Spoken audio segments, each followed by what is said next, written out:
चलिए नमस्कार, जय हिंद। कैसे हैं आप सब? आई होप कि आप सभी लोग अच्छे हैं और आप सबों की प्रिपरेशन बहुत अच्छे तरीके से हो रही है। दोस्तों, आज के इस वीडियो में 6 से लेकर 10 मार्च 2024 तक करंट अफेयर्स के प्रश्नों को आप देखेंगे, जिसमें बिहार राष्ट्रीय, अंतर्राष्ट्रीय तीनों घटनाओं का संग्रह होगा और हमेशा की तरह सारी जानकारी यहाँ पर आपको विस्तारपूर्वक दिया जाएगा। कुछ बहुत ज़्यादा कंडीशन खराब थी, फैमिली में मतलब मेडिकल इमरजेंसी हो गई थी, जिस वजह से 2-3 क्लास एब्सेंट रही। ठीक है, इसकी भरपाई हम आपको पीडीएफ में अवश्य करा देंगे। फिलहाल आज की क्लास पे फोकस करते हैं। पिछले वीडियो में एक प्रश्न हमने आपसे पूछा था कि प्रधानमंत्री नरेंद्र मोदी ने 2 मार्च 2024 को औरंगाबाद बिहार का एक जिला है, तो यहाँ पर विभिन्न विकास परियोजनाओं का अनावरण किया है। आमस दरभंगा 4 लेन कॉरिडोर यानी कि आमस दरभंगा एक्सप्रेस वे भी बोल सकते हैं, जो कि बिहार का पहला एक्सप्रेस वे है। इसका शिलान्यास किया है। बताएं कि यह बिहार के कितने जिलों से होकर गुजरेगी। हमने आपको जानकारी दिया था, ये बिहार के 7 जिलों से होकर गुजरेगी। अब सवाल ये है कि बिहार के 7 जिले कौन-कौन से? आइए इसको हमने जो बतलाया था वो एक बार पुनः दोहराते हैं। जो आमस दरभंगा एक्सप्रेस वे की हम बात कर रहे थे, वो कुछ मुख्य बातें, जो प्रमुख बातें हैं, जो हमने इसमें विस्तार से चर्चा भी किया था कि इसे एनएच डी 119 यानी कि 119 के डी 119 के रूप में क्या कह सकते हैं, चिन्हित किया गया है, नोटिफाई किया गया है। ये एक्सप्रेस वे बिहार का पहला एक्सप्रेस वे है, 7 जिलों से होकर गुजरेगा। इसका लक्ष्य है कि 2024 तक इसको मतलब इसकी शुरुआत कर ये चीज़ें है और 189 किलोमीटर ये लंबी है और 6000 करोड़ रुपए इस पे खर्च होंगे। तो ये चीज़ें प्रमुख बातें हैं और जिन 7 जिलों की हम बात कर रहे थे, तो यह एक्सप्रेसवे दिल्ली कोलकाता एनएच 19 पर स्थित औरंगाबाद जिले के आमस से शुरू होकर बिहार का गया, जहानाबाद, पटना, वैशाली, समस्तीपुर और दरभंगा को जोड़ेगी। तो ये चीज़ें हमने आपको बतलाया था। हालाँकि इस तरह के जो पोस्टर आप यहाँ पर देख रहे हैं, हमारे सोशल मीडिया प्लेटफ़ॉर्म पर आपको दिए जाते हैं, आप लोग वहाँ से भी प्राप्त इसे कर सकते हैं। आइए यहाँ पर जो हम बात कर रहे थे इस आमस दरभंगा एक्सप्रेसवे के बारे में, एक्चुअली यहाँ पर जो तस्वीर आप देख रहे हैं, ये हमने इंटरनेट से लिया है, ये इसका रियल तस्वीर नहीं है, इस पे भी कार्य प्रगति पर है, तो ये चीज़ें यहाँ पर समझिए। अच्छा, इसके अतिरिक्त जो हमने यहाँ पर चर्चा किया है औरंगाबाद, यहाँ से एक प्रश्न ये भी अराइज़ होता है कि भारत में औरंगाबाद नाम का 2 स्थान है, एक तो है महाराष्ट्र में एक्चुअली था और एक है बिहार में। तो महाराष्ट्र वाला औरंगाबाद का नाम बदलकर अब कर दिया गया संभाजीनगर। ये चीज़ ध्यान रखिएगा, संभाजीनगर इसका नाम किया गया है। अच्छा, जो पीडीएफ का कवर पेज को आप यहाँ पर देख रहे हैं, तो यही वो पीडीएफ है जिसका मतलब जो पीडीएफ है उसका ये प्रिंट है, ठीक है? इसमें बिहार के स्पेशल प्रश्नों को सम्मिलित किया गया, वन लाइनर फॉर्मेट में है, 20 पेज है और तकरीबन इसमें जो प्रश्नों की संख्या तो बहुत है, लेकिन जो हमने वन लाइनर फॉर्मेट में पॉइंट इसमें अरेंज किए हैं, वो मैं आपको बता दूँ इसमें कितने पॉइंट हैं। लगभग आपको मैं आपको बता दूँ, लगभग 400 पॉइंट है और 400 पॉइंट से लगभग समझिए कि 700 से 800 प्रश्न बनेंगे बिहार स्पेशल के, क्योंकि बहुत ही सिलेक्टेड प्रश्नों का संग्रह है। आगामी जो भी एग्ज़ाम आप देने जा रहे हैं, तो इस वाले पीडीएफ को आप लोग ज़रूर ले लीजिएगा। बहुत सारे लोगों ने इसे परचेज़ किया है और इसका प्रिंट भी किया है। आई होप कि आपको दिख रहा होगा, इसमें 20 ही पेज है, जो कि निश्चित तौर पर आपको बेहतर तरीके से प्रिपेयर करेगा आपके आगामी एग्ज़ाम के लिए। इसका लिंक इस वीडियो के डिस्क्रिप्शन में आप वहाँ से ले सकते हैं, साथ ही साथ आप चाहें तो इसे बीपीएससी मेकर ऐप से भी डाउनलोड कर सकते हैं। चलिए, पहले प्रश्न पे आ चुके हैं। पहला प्रश्न है कि हाल ही में 4 मार्च 2024 को मुख्यमंत्री नीतीश कुमार ने कहाँ बने भारत और एशिया का पहला डॉल्फिन रिसर्च सेंटर का उद्घाटन किया है? ये जानकारी कई बार हमने आप लोगों के साथ साझा किया है। ये बिहार नहीं, भारत नहीं, बल्कि एशिया का पहला डॉल्फिन रिसर्च सेंटर है, जो कि पटना में इसका उद्घाटन किया गया है। तो विकल्प नंबर ए यहाँ पर इसका करेक्ट आंसर है। आइए वो तमाम चीज़ों को हम देख लेते हैं जहाँ से प्रश्न पूछे जा सकते हैं। सबसे पहले ध्यान रखेंगे 4 मार्च 2024 को, ये तिथि आपको ध्यान रखना है। ज्ञान भवन पटना में आयोजित एक कार्यक्रम में जो 22वीं व मौजूदा मुख्यमंत्री, जो 9वीं बार बिहार के मुख्यमंत्री के रूप में शपथ लिए हैं, नीतीश कुमार, इन्होंने बिहार जलवायु सम्मेलन एवं प्रदर्शनी का उद्घाटन किया। जो अशोका कन्वेंशन सेंटर है गांधी मैदान के उत्तरी छोर में, वहीं पर है ज्ञान भवन और बापू सभागार उसी के अंतर्गत। तो यहीं पर अभी हाल ही में बिहार जलवायु सम्मेलन एवं प्रदर्शनी का उद्घाटन नीतीश कुमार द्वारा किया गया और इसी दौरान पटना में बने भारत और एशिया का, बिहार नहीं बल्कि भारत नहीं, या यूं कहें एशिया का सबसे पहला, सबसे बड़ा या फिर यूं कहें सबसे पहला डॉल्फिन रिसर्च सेंटर का भी यहाँ पर उन्होंने उद्घाटन किया है। ये कार्य बहुत पहले ही पूरा हो जाना चाहिए था, लेकिन बहुत इसमें देरी हुई। आई थिंक 2022 इसको लेकर चिन्हित किया गया था कि 2022 में ये कार्य पूरा हो जाएगा, लेकिन इसमें बहुत ज़्यादा देरी हो गई, ये ध्यान दें।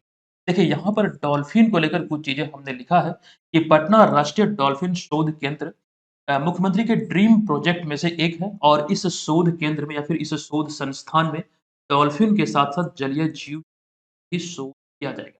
इसके इतिहास की बात करें, इसके स्थापना की बात करें, इसमें कुछ और भी चीज़ें हैं, वो ध्यान रखिए। देखिए, बिहार सरकार की माँग पर या फिर यूँ है बिहार सरकार में नीतीश कुमार की माँग पर, उसमें नीतीश सरकार थे मतलब नीतीश कुमार की सरकार थी, तो उन्हीं की माँग पर केंद्र में जो मनमोहन सिंह की सरकार थी, तो आपको ध्यान रखना मनमोहन सिंह 14वें प्रधानमंत्री थे। और यहाँ पर हमने आगे लिखा है कि 2010 में गंगा डॉल्फिन को राष्ट्रीय जलीय जीव घोषित किया था। बिहार सरकार की माँग पर या फिर यूँ कहें नीतीश कुमार की माँग पर मनमोहन सरकार ने 2010 में गंगे डॉल्फिन को राष्ट्रीय जलीय जीव घोषित किया था। बिहार के संदर्भ में ये ध्यान रखिए कि बिहार में यह डॉल्फिन मुख्य रूप से गंगा, गंडक, कोसी और महानंदा नदी में पाई जाती है। राज्य में डॉल्फिन को सॉस भी कहा जाता है और बिहार 1990 से डॉल्फिन का संरक्षण कर रहा है। ये तमाम चीज़ें हमने यहाँ पर भी दर्शा दिया है। आप लोग चाहें तो इसका स्क्रीनशॉट ले लीजिए। आप लोग या फिर हम लोग भी मतलब बिहारवासी लगभग सभी क्षेत्रों में डॉल्फिन को सॉस भी कहकर संबोधित करते हैं।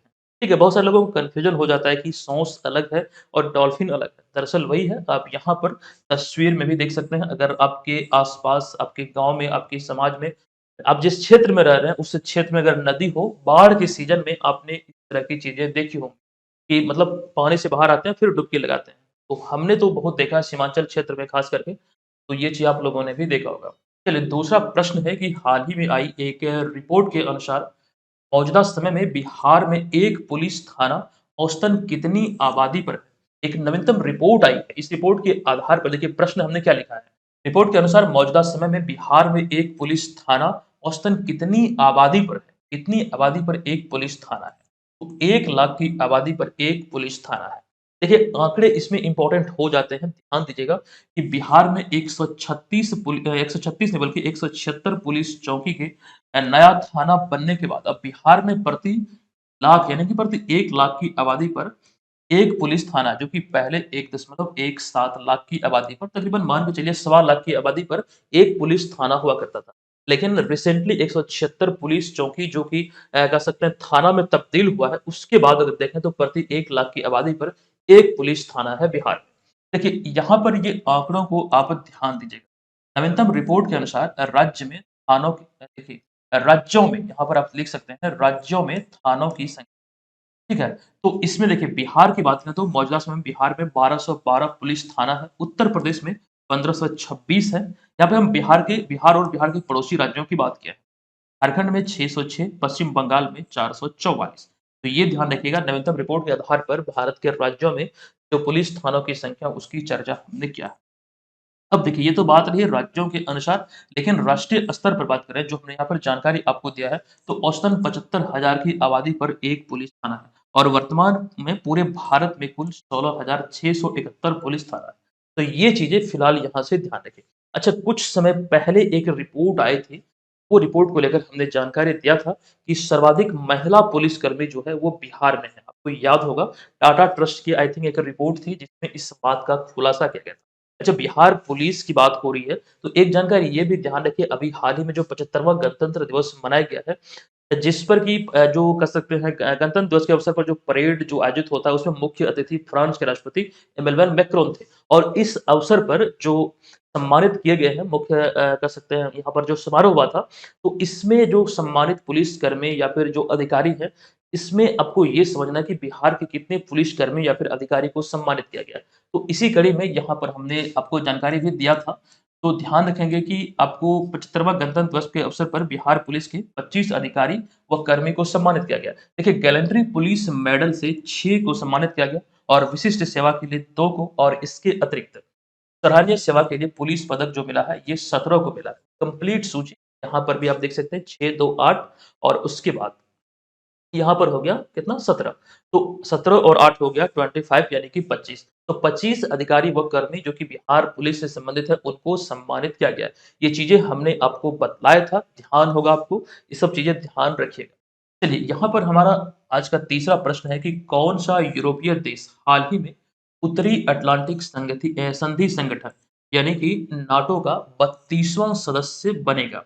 देखिए तो इसका जो करेक्ट आंसर ये है विकल्प नंबर यहाँ पर सी यानी कि स्वीडन। आइए इसको लेकर मैं आपको जानकारी दे दूँ। दरअसल 4 मार्च 2024 को हंगरी की संसद ने स्वीडन के नाटो में शामिल होने की मंजूरी दे दी। आगामी 9 से 11 जुलाई 2024 तक अमेरिका के वाशिंगटन डीसी में होने वाले नाटो के अगले शिखर सम्मेलन में स्वीडन आधिकारिक तौर पर उत्तरी अटलांटिक संधि संगठन यानी कि नाटो का 32वां सदस्य बन जाएगा। ये ध्यान रखें। ये तो रही बात इनसे संबंधित, लेकिन अगर हम बात करें नाटो का जो पिछला सम्मेलन है, ये जो अगला सम्मेलन है 9 से 11 जुलाई को कहाँ पर आयोजित होगा? वॉशिंगटन डीसी में। इसका पिछला शिखर सम्मेलन 11 से 12 जुलाई 2023 तक विनियस लिथुआनिया में आयोजित किया गया था और अप्रैल 2023 में फिनलैंड नाटो का 31वां सदस्य बना था। नवीनतम सदस्य अभी अगर हम देखें तो ये फिनलैंड है और ये 31वां सदस्य और 32वां सदस्य के रूप में जो चिन्हित है, जो इसमें शामिल होने वाले हैं, वो देश है स्वीडन। अच्छा, स्वीडन की करेंसी क्या है? हमने कोरोना महामारी के समय आपको जानकारी दिया था। आई आई थिंक आप लोग भी जानते होंगे। कोरोना जो है वो स्वीडन की कह सकते हैं करेंसी है, वो आधिकारिक मुद्रा है। एक है कोरोना वायरस, ये है क्रोना, ठीक है? ये चीज़ यहाँ पर समझिएगा। अब यहाँ पर जो बात हुई उत्तरी अटलांटिक संधि संगठन यानी कि नाटो की, तो ये तमाम जानकारी यहाँ पर आगे भी हमने रखा है। आप यहाँ पर इस सब कुछ देखिए, समझिए, यहाँ से कई चीज़ें आपके लिए इम्पोर्टेंट हो सकता है। देखिए, उत्तरी अटलांटिक संधि संगठन यानी कि नाटो की बात करें, सबसे पहला पॉइंट इसकी स्थापना हुई थी 4 अप्रैल 1949 को, जो कि 12 संस्थापक सदस्यों के द्वारा अमेरिका के वाशिंगटन में ये स्थापित किया गया था या फिर इसकी स्थापना यहीं से हुई थी। इसका मुख्यालय वर्तमान में ब्रुसेल्स बेल्जियम में है, बेल्जियम में एक स्थान है, ब्रुसेल्स यहीं पर है और इसके सेक्रेटरी जनरल हैं जेम्स स्टोल्टेनबर्ग। ये यहाँ पर आपको ध्यान रखना है। अगर इसके उद्देश्य की बात करें तो यूरोपीय देशों को एक सूत्र में संगठित करना और आक्रमण के समय अवरोधक की भूमिका निभाना, एक दूसरे की मतलब कह सकते हैं मदद करना। तो ये इसका एक प्रकार से मूल उद्देश्य है। जैसा कि आपको एक जानकारी, अच्छा यहाँ पर ये भी ध्यान रखना है कि अगर आपसे पूछे कि भारत इसका यानी कि नाटो का सदस्य है या फिर नहीं, तो भारत नाटो का सदस्य नहीं। जैसा कि यहाँ से नाम से ही प्रतीत हो रहा है, उत्तरी अटलांटिक, तो किसी भी रूप में भारत का संबंध या फिर भारत किसी भी प्रकार से अटलांटिक के आस-पास नहीं है। तो इसलिए मतलब इस लिहाज से भी आप ध्यान रख सकते हैं कि भारत इसका कह सकते हैं सदस्य नहीं है। ये चीज़ें यहाँ पर समझिएगा। चलिए, अब यहाँ पर हमारा अगला प्रश्न है कि हाल ही में गूगल ने ऑनलाइन फेक न्यूज़ और डीप फेक से निपटने के लिए किसके साथ एक समझौता किया है? देखिए, इसका करेक्ट आंसर है विकल्प नंबर यहाँ पर ए यानी कि शक्ति। शक्ति के साथ अभी हाल ही में एक समझौता किया है। आइए आपको जानकारी दे दूँ कि देश में यानी कि भारत में आगामी लोकसभा चुनाव को देखते हुए गूगल डीप फेक समेत ऑनलाइन वायरल होने वाली गलत इन्फॉर्मेशन का तुरंत पता लगाने के लिए भारत में फैक्ट चेकिंग के लिए फैक्ट चेक टीम और प्रोफेशनल के साथ काम करेगा और जिस दिशा में गूगल ने भारत में न्यूज़ पब्लिशर और फैक्ट चेकर्स की एक ग्रुप शक्ति India election fact checking collective के साथ एक समझौता किया है। ये समझौता किसके साथ हुआ है? तो गूगल और शक्ति के बीच, जो कि इंडिया में India election fact checking collective है, एक प्रकार से संस्था है। इसके साथ ये समझौता किया गया ताकि डीप फेक या फिर जो ऑनलाइन जो वायरल होने वाली चीज़ें, जो गलत इन्फॉर्मेशन खास करके है, उसका ये पता लगाएगा। अब आपके मन में ये सवाल उठ रहा होगा कि ये डीप फेक आखिर क्या है? ऑनलाइन तो कई प्रकार के न्यूज़ वायरल होते हैं, कुछ गलत भी होते हैं, कुछ एडिटेड होते हैं, जो कि अच्छा कुछ लोग डिटेल में अगर उसे समझते हैं, देखते हैं, उसे गौर से देखते हैं, तो वो चीज़ समझ में आ जाती है। लेकिन डीप फेक जो है, ये थोड़ा-सा एक बहुत ही ज़्यादा मतलब कह सकते हैं, ये एक रियल दिखाता है। तो इसको हम समझते हैं कि डीप फेक आखिर क्या है? देखिए, यहाँ पर वो चीज़ें हमने वर्णित किया है। देखिए, बहुत ही आसान भाषा में कहें तो डीप फेक एक एडिटेड वीडियो होता है, जिसमें किसी अन्य के चेहरे को किसी अन्य चेहरे से बदल दिया जाता है। ये यहाँ पर एक आसान भाषा में आप समझ सकते हैं कि एक वीडियो का एडिटेड टाइप होता है, उसे किसी अन्य के चेहरे से अन्य में बदल दिया जाता है। यानी कि उसे तब्दील किया जाता है, उसे रिप्लेस किया जाता है और इतनी बारीकी से रिप्लेस किया जाता है कि उसे पकड़ पाना एकदम से मुश्किल हो जाता है। तो डीप फेक वीडियोज़ इतने सटीक होते हैं कि आप इन्हें आसानी से पहचान नहीं सकते। डीप फेक वीडियो बनाने के लिए आर्टिफिशियल इंटेलिजेंस और मशीन लर्निंग का भी मदद लिया जाता है। आर्टिफिशियल इंटेलिजेंस यानी कि एआई। और अभी रिसेंटली एक स्टेटमेंट आया था एलन मस्क का कि फ्यूचर के लिए एआई जो है वो बहुत ही डेंजरस है।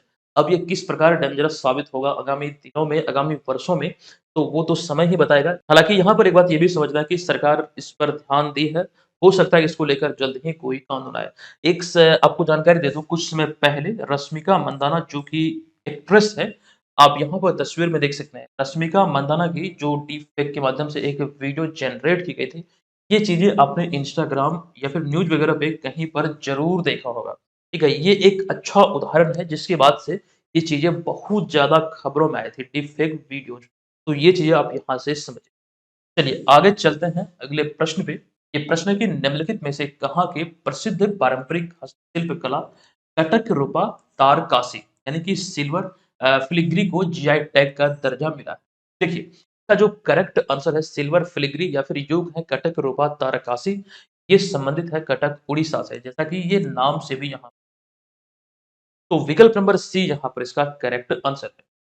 देखिए, उड़ीसा की पारंपरिक हस्तशिल्प कला कटक रूपा तारकासी या फिर सिल्वर फिलिग्री को जीआई टैग से प्रमाणित किया गया। ये तो इम्पोर्टेंट है ही, लेकिन इसके अतिरिक्त रिसेंटली कई राज्यों के कई उत्पाद को जीआई टैग दिया गया।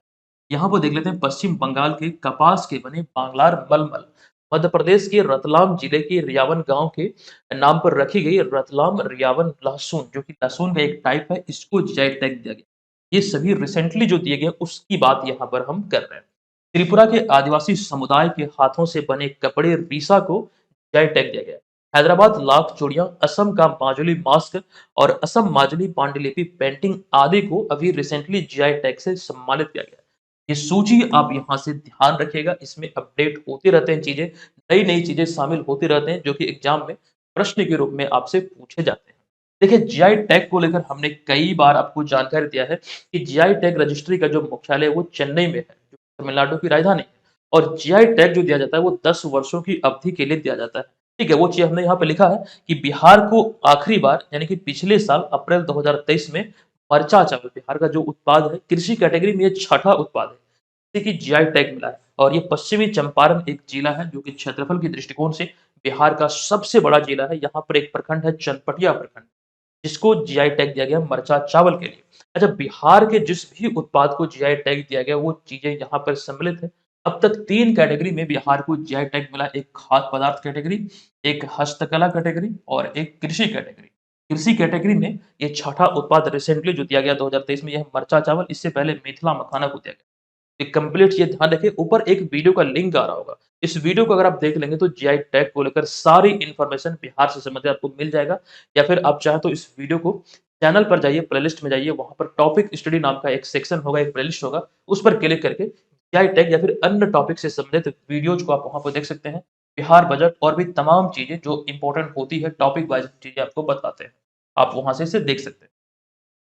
चलिए छठा प्रश्न है कि निम्नलिखित में से किस देश में हाल ही में पहली बार अंतर्राष्ट्रीय गीता महोत्सव मनाया गया है या फिर योग है आयोजित किया गया है?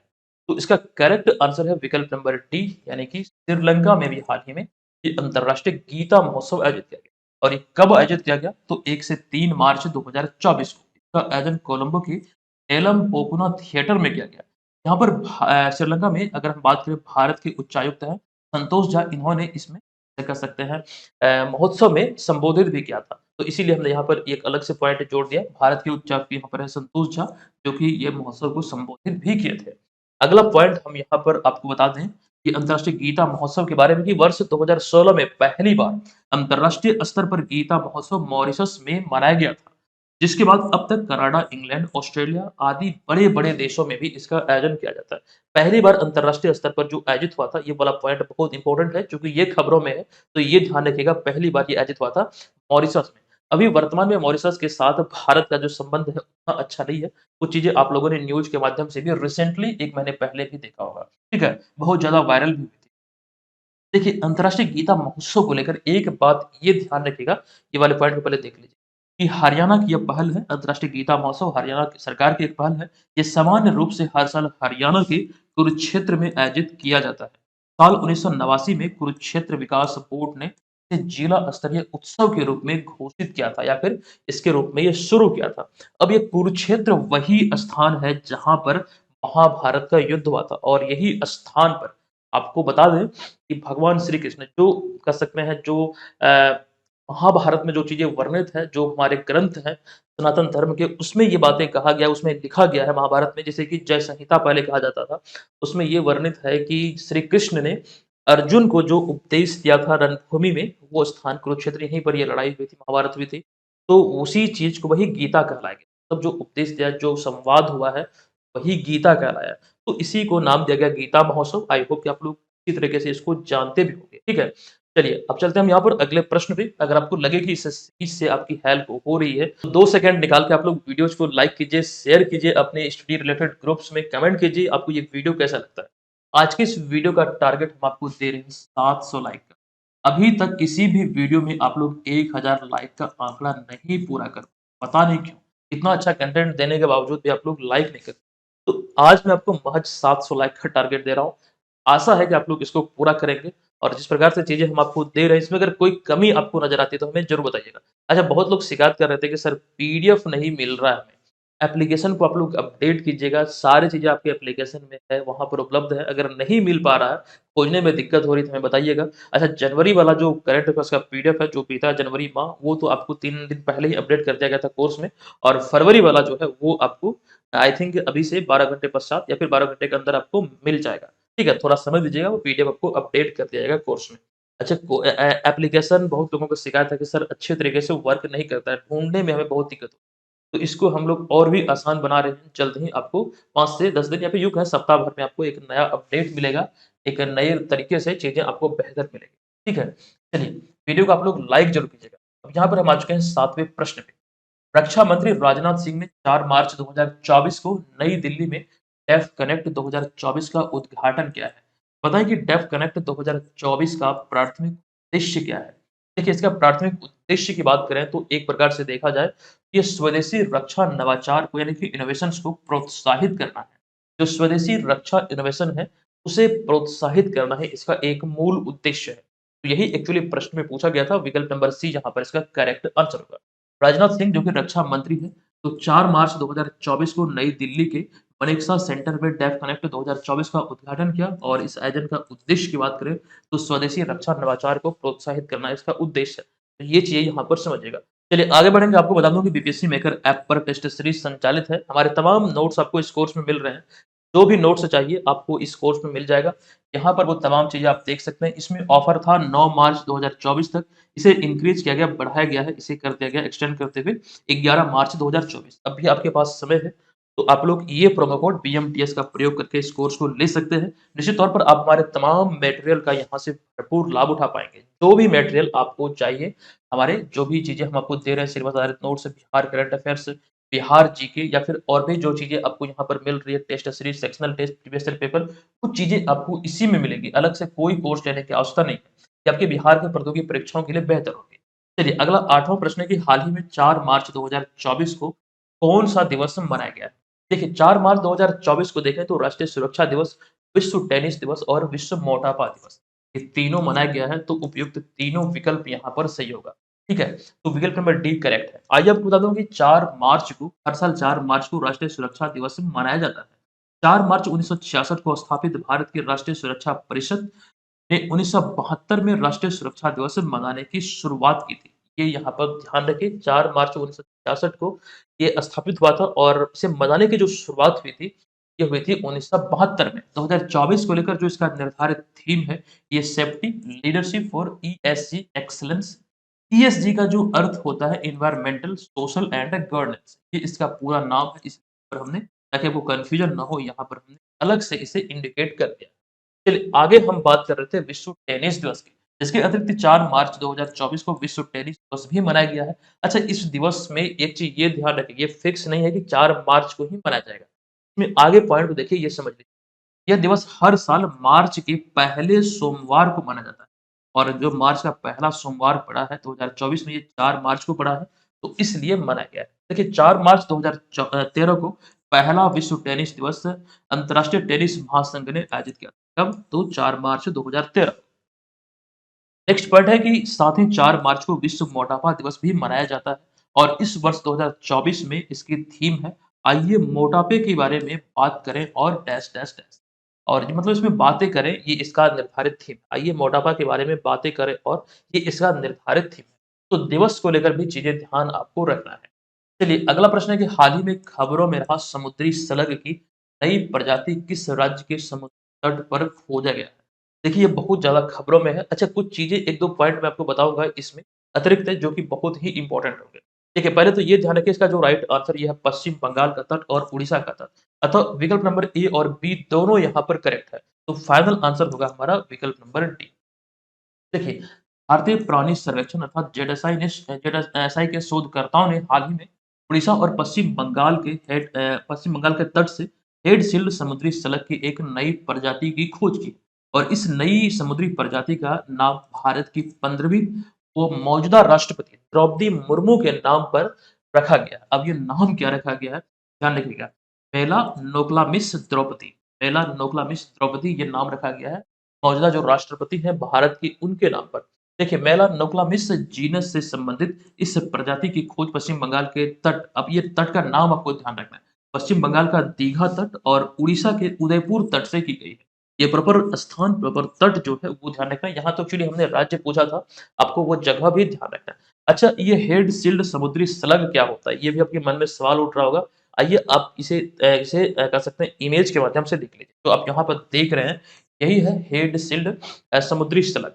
ये आप यहाँ से ध्यान रखिए, ये जो तस्वीर में आप देख रहे हैं। अब इसको लेकर यहाँ पर चीज़ें ये तो हमने आपको बतला ही दिया। यहाँ पर अतिरिक्त पॉइंट ये है, अगर हम बात करें इसके बारे में मुख्य रूप से, तो ये एक छोटा-सा अकशेरुकी एवं उभयलिंगी प्राणी है।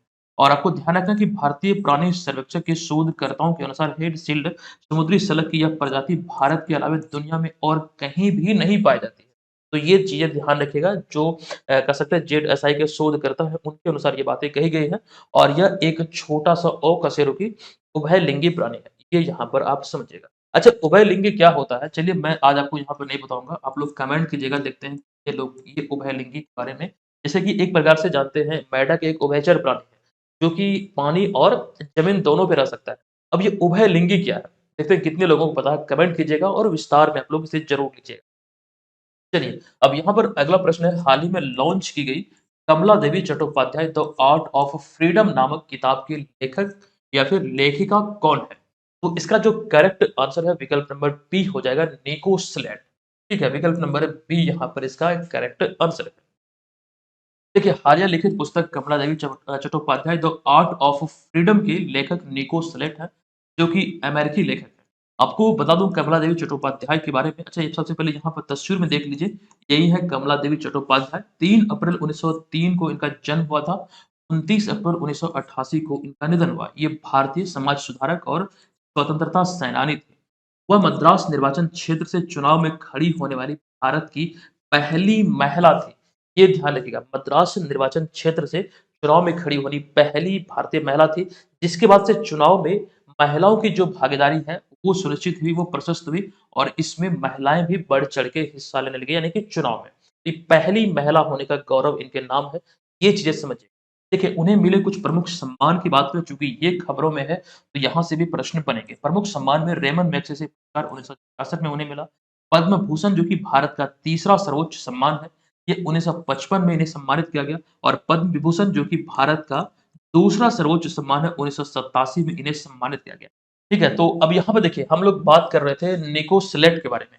निको स्लेट की एक और पुस्तक थी, जो कि बहुत खबरों में रही थी, इसीलिए हमने ये पॉइंट लिखा कि चर्चित पुस्तक Gandhi's search for the perfect diet की लेखक भी निको स्लेट है।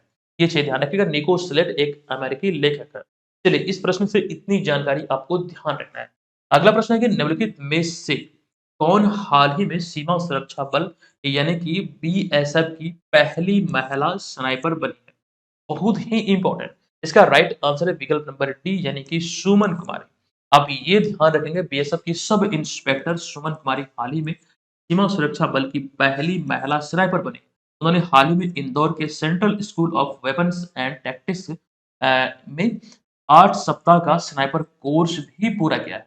ये यहाँ से ध्यान रखिएगा। हाल ही में इन्होंने कोर्स पूरा किया था और वर्तमान में, मतलब ये कह सकते हैं, अब तक ये बीएसएफ में सब इंस्पेक्टर के पद पर थी, लेकिन अभी हाल ही में ये यहाँ पर महिला स्नाइपर बनी है और ये पहली महिला होने का गौरव इन्हें प्राप्त हुआ है। देखिए, सीमा सुरक्षा बल बीएसएफ अर्थात बॉर्डर सिक्योरिटी फोर्स की हम बात करें, तो इसकी स्थापना हुई थी 1 दिसंबर 1965 को। यह भारत सरकार के गृह मंत्रालय के अधीन आता है, इसी के अंतर्गत ये कार्य करता है। हाल ही ये इम्पोर्टेंट है, खबरों में रहा था 2023 में। हाल ही में 1 दिसंबर 2023 को 59वां सीमा सुरक्षा बल दिवस, यानी कि कह सकते हैं बॉर्डर सिक्योरिटी फोर्स दिवस मनाया गया था। वर्तमान में सीमा सुरक्षा बल के महानिदेशक हैं नितिन अग्रवाल। तो इतनी जानकारी फिलहाल यहाँ से ध्यान चलिए 12 प्रश्न है कि हाल ही में लॉन्च की गई स्वेलोइंग द सन नामक किताब की लेखक कौन है? या फिर लेखिका कौन है? स्वेलोइंग द सन। तो इसकी लेखिका है लक्ष्मी मुद्देश्वर पुरी। तो विकल्प नंबर डी यहाँ पर इसका करेक्ट आंसर हो जाएगा। ठीक है? ये यहाँ पर आप ध्यान रखेंगे हालिया लॉन्च की गई पुस्तक स्वेलोइंग द सन की लेखिका लक्ष्मी मुद्देश्वर पुरी है। उन्होंने हाल ही में मुंबई में अपनी पहली पुस्तक स्वेलोइंग द सन लॉन्च किया। वे संयुक्त राष्ट्र की पूर्व सहायक महासचिव रह चुकी हैं। ये पॉइंट ध्यान रखेंगे, इम्पोर्टेंट है। तो जिस वजह से ये भी प्रश्न पूछे जा सकते हैं, खास करके पुस्तकों को लेकर भी चीज़ें, लेखक, लेखिका, पुस्तक, मोबाइल एप्लीकेशन, कई चीज़ें, उत्सव, त्योहार, ये चीज़ एग्ज़ाम में प्रश्न के रूप में पूछे जाते हैं। अच्छा, जो जानकारी हम आपको कोर्स को लेकर दिए थे, आपको ये प्रोमो कोड अप्लाई करना बीएमटीएस, इसमें जो ऑफर है वो बढ़ा दिया गया है। आप 11 मार्च तक इसका लाभ ले पाएँगे। आपके पास अभी भी 1 से 2 दिन का समय है, आप लोग इसे ज़रूर ले लीजिएगा। ठीक है? 1 से 2 दिन नहीं बल्कि यूँ कहें आपके पास बहुत ही कम समय बचा हुआ है, आप लोग इस कोर्स को ज़रूर ले लीजिएगा। चलिए अब यहाँ पर हम आ चुके हैं आज के इस वीडियो के प्रश्न पे। आमिर सुबहानी की स्वैच्छिक सेवानिवृत्ति के बाद निम्नलिखित में से कौन हाल ही में बिहार के मुख्य सचिव नियुक्त किए गए हैं? आपको कमेंट बॉक्स में जाना है, वहाँ पे हमें बताना है कि इसका करेक्ट आंसर क्या होगा। ठीक है? आप लोग कमेंट बॉक्स में जाइए, विस्तार से लिखिए कि इसका राइट आंसर क्या होगा। विकल्प है ब्रजेश मेहरोत्रा, चैतन्य प्रसाद, के विनोद चंद्रन, आर वी आर्लेकर। ये चीज़ हमने आपको बतलाया था और जो जानकारी हम आपको इस पीडीएफ को लेकर दिए थे, आपको पुनः बता दूँ, यही वो पीडीएफ है, बहुत ही इम्पोर्टेंट है।